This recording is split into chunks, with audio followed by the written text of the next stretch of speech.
I'm Deborah Collyar, and I'm here to interview Dr. Hyman Muss, who has been attending the San Antonio Breast Cancer Symposium here on Friday sessions.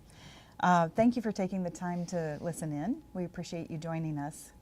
And Dr. Muss, we really appreciate you taking the time as well to answer some of the questions that I've got for you. It's great to be here. Thank you. You're welcome. So what stood out for you today in the sessions from this Friday? Well, I think it was a very exciting day. The morning session was devoted to looking at new drugs to treat what we call HER2-positive breast cancer, which we see in about 20% of women. And there were some studies looking at a new drug called pertuzumab and adding that to other agents such as trastuzumab, which have been very effective. And it's interesting that adding a new agent to older agents in some of these studies with chemotherapy really did an outstanding job of shrinking the tumor when given before surgery. And those data suggest that out back these women are going to do very well who've gotten good tumor shrinkage, and that we're going to have a lot of new treatments that are going to be very effective for this group of women. Okay. So, and trastuzumab is also called Herceptin, right? And the new drug pertuzumab is another antibody, and they both attack the same molecule in the cell.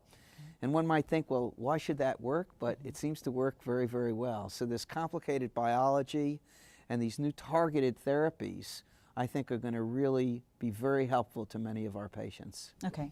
It seemed like these are complementary therapies, right? They kind of work in the same area, but handle things a little bit differently. Right. So they attack different parts of this Herceptin, of this trastuzumab, of this ERB molecule that's sticking out of the cell. Okay. So it's very clever. It's like hitting it in two places. Okay. And really very successful, very exciting.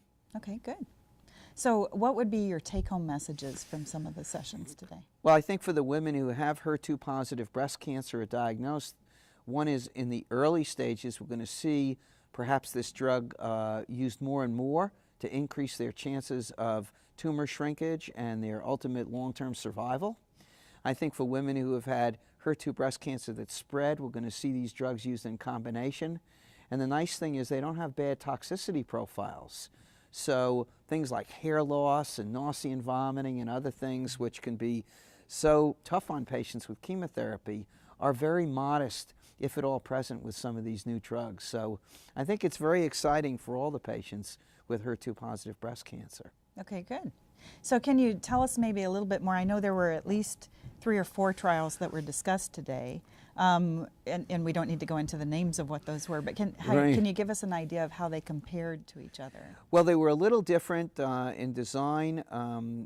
Several of the trials, probably the largest trial, what it did was it took patients and it had patients whose breast cancer had spread, and they all got a chemotherapy, a drug called docetaxel, which is commonly used. Then they either got the trastuzumab alone or the trastuzumab and the pertuzumab, or the Herceptin. And the people who got all 3 of the drugs had a much higher tumor shrinkage rate. The length of time that the tumor shrunk down and they were in remission went from, for instance, 12 to 18 months. And in addition, the side effects were very modest for adding the new drug on. So this is very exciting because we've learned that drugs that work seemingly this well in patients with breast cancer spread, when taken into earlier patients, used more in the preventive aspect, can frequently improve the curability rate, which is something we're all hoping for. Okay. All right. You know, I have a problem with the word cure until we have it with the way people think about it rather than doctors, but that's okay. Well, our goal in cancer is to have us all get very old and die of non-cancer causes. Exactly. And that's what I look at as a cure. Okay. Hopefully for all of us. Sounds good. So are there issues that we still have with HER2 positive diagnoses or treatments that we need to keep in mind? Well, it's still very controversial, the best way to measure HER2, the best clinical test for a person. We have all kinds of guidelines, but they're complicated, and a lot of new research suggests they may not be perfect. And even with these new agents, there are women who still, their cancers break through them, and so there's a lot of research to know, why is that? Why do so many people do well? We're measuring this HER2 molecule. What's different about the people whose cancers grow in spite of getting the same therapy that in another woman the cancers have shrunk? So there's a lot of need for research there. Okay. Because although we're getting closer to our goals of better cancer treatments, not all patients unfortunately benefit. Okay. Now, one question that comes to mind is, are there differences by age, for instance, in how maybe the age of the woman would make a difference in how the treatment works, or other considerations that we might need to keep in mind?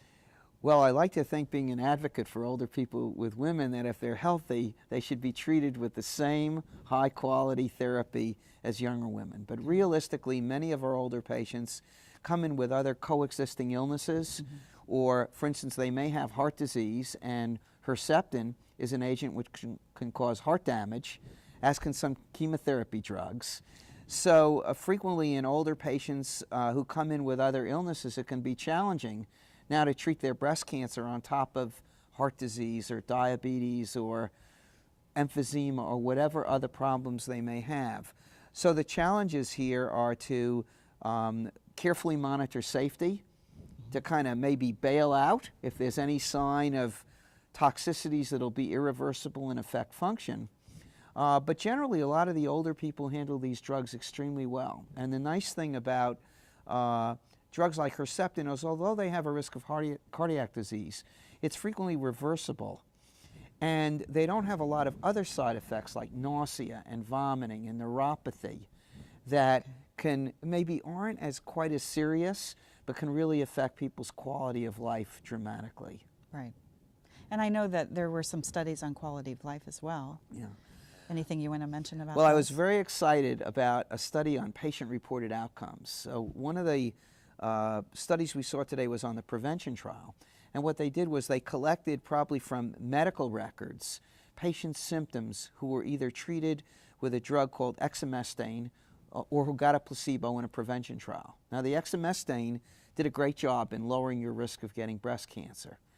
And the first discussion suggested that there were hardly any side effects, which has not been consistently seen by docs who see a lot of aches and pains in women and a lot of other sexual function problems and other issues. The second study today that intrigued me was a study done on women who got these similar drugs for prevention of breast cancer. They had breast cancer, prevent relapse, and they had the patient report the symptoms, not the doctor.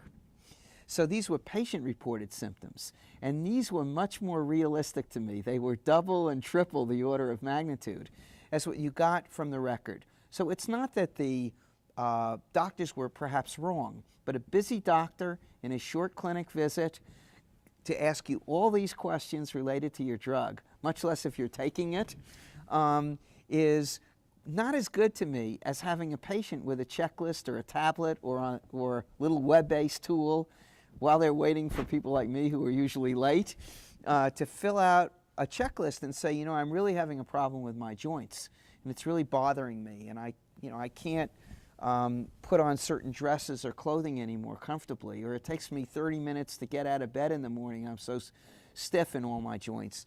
So I thought that was very telling and very important, because more and more I think we have to get patient-reported symptoms into our records, and we have to be aware of them in real time when the patient's in the clinic so that we can address them. Not have the patient go home and say, you know, my doctor didn't talk to me about these, and stop their medicine.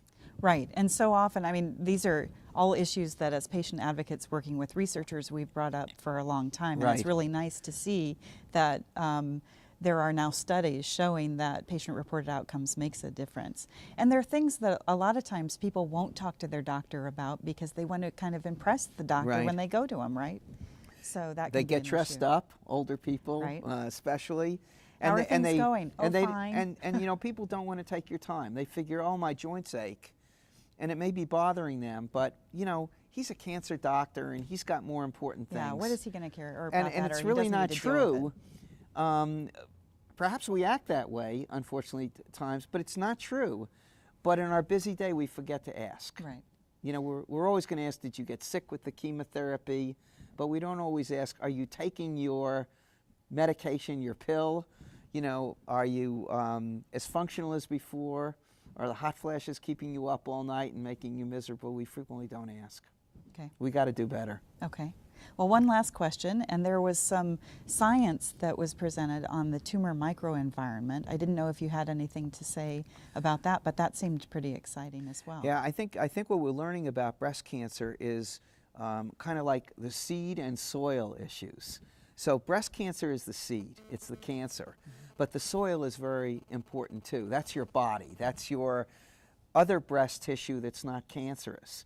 And just like we couldn't take a seed from a plant and grow it in the desert without water, it's that the cancer cells need certain nutrients and chemicals provided by your body tissues to make it grow. And what we're learning is that it's different in different patients. And certain patients, their normal breast cancer ductal tissue, their macrophages, their collagen-making cells that make all the connective tissue may be different genetically from another person, and those changes may facilitate a cancer growing in the breast and getting bigger and spreading. And that they also may talk to themselves, to each other as well as the right. tumor. And there's kind of a reciprocal feedback. So the bad kind of normal tissue lets the breast cancer grow, and then the breast cancer sends out little chemicals to make more of that bad normal tissue, and you get a really bad vicious cycle. Okay. So that's very fascinating, and we kind of know this from our gardens, right? You have to water it or the plants die, so it's us too. Okay, well, great. Thank you very much. We appreciate your time. My pleasure, and Deborah. Thank you for joining us, and keep coming back for more information. Thank you.